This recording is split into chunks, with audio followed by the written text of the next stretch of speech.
I found that nothing in life is worthwhile unless you take risks. Nothing. Nelson Mandela said, "There is no passion to be found playing small and settling for a life that's less than the one you're capable of living." Now, I'm sure in your experiences in school and applying to college and picking your major and deciding what you want to do with life, I'm sure people have told you to make sure you have something to fall back on. Make sure you got something to fall back on, honey.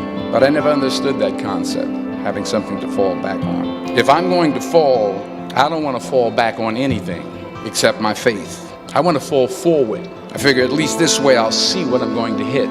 Fall forward.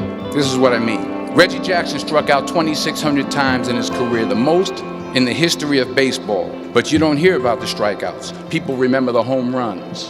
Fall forward. Thomas Edison conducted 1,000 failed experiments. Did you know that? I didn't know that. Because the 1,001st was the light bulb. Fall forward.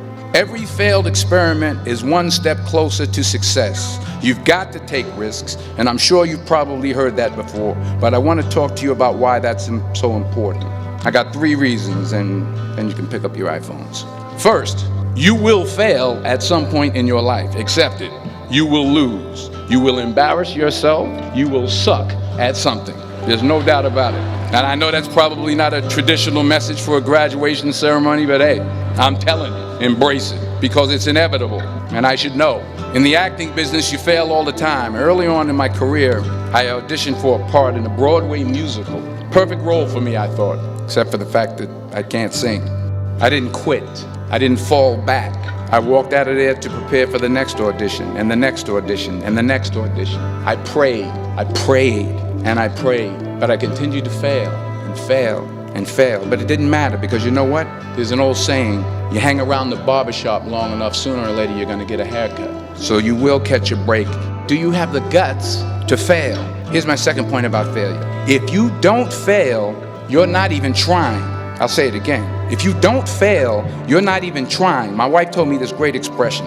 To get something you never had, you have to do something you never did. You've invested a lot in your education, and people have invested in you. And let me tell you, the world needs your talents. Man, does it ever. The world needs a lot, and we need it from you. We really do. We need it from you young people. I mean, I'm not speaking for the rest of us up here, but I know I'm getting a little grayer. We need it from you, the young people, because remember this. So you got to get out there. You got to give it everything you got, whether it's your time, your talent, your prayers, or your treasures. Because remember this, you will never see a U-Haul behind a hearse. I'll say it again. You'll never see a U-Haul behind a hearse. Now, I've been blessed to make hundreds of millions of dollars in my life. I can't take it with me, and neither can you. So it's not how much you have, it's what you do with what you have. What are you going to do with what you have? I'm not talking about how much you have. Some of you are business majors, some of you are theologians, nurses, sociologists. Some of you have money, some of you have patience, some of you have kindness, some of you have love, some of you have the gift of long suffering. Whatever it is, whatever your gift is, what are you going to do with what you have? All right, now here's my last point about failure. Sometimes it's the best way to figure out where you're going. Your life will never be a straight path. You know, you're always affected by opinion, but the more opinions there are of you,